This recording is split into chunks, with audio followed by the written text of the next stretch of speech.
Moving along to our Decision 2020 coverage here this morning, Richland County's new Coroner Elect is making history in more ways than one after defeating longtime Coroner Gary Watts in this past week's election.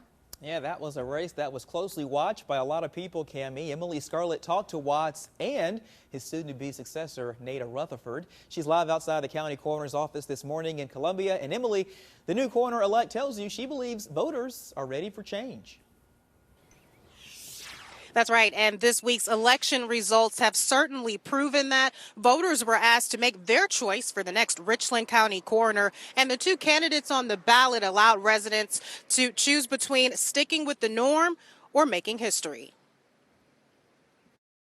I think, honestly, that in the wake of the social unrest that we are experiencing in our country, that people are looking for change. After graduating from Benedict College as an athlete with honors in biology, Nada Rutherford then went into nursing and obtained 3 more degrees, eventually becoming a nurse practitioner. I've worked in ER, hospice, end-of-life care. I've worked as a legal nurse expert in medical legal death investigations. I've helped to collect forensic evidence for sexual assault victims.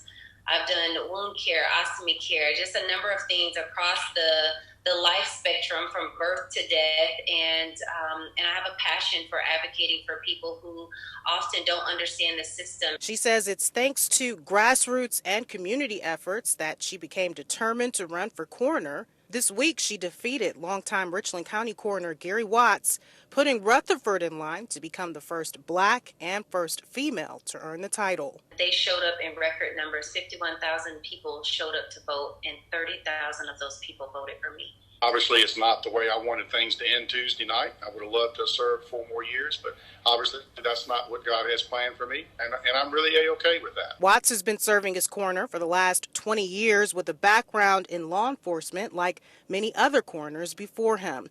Rutherford's medical background will be another first for the Richland County Coroner's Office. I think people are somewhat confused as to what we do in this office, and this is an investigative office.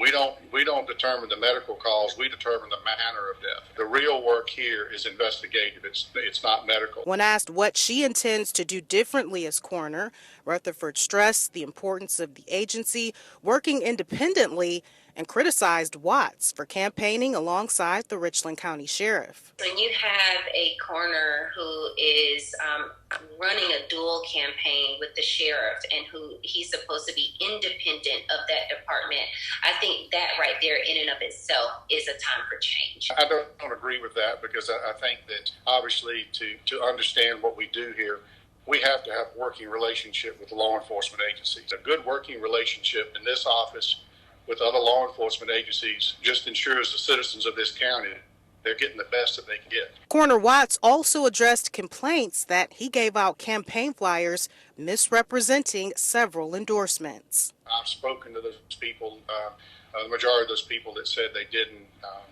endorse me, and a lot of them said that they changed their mind once Nada got into the race.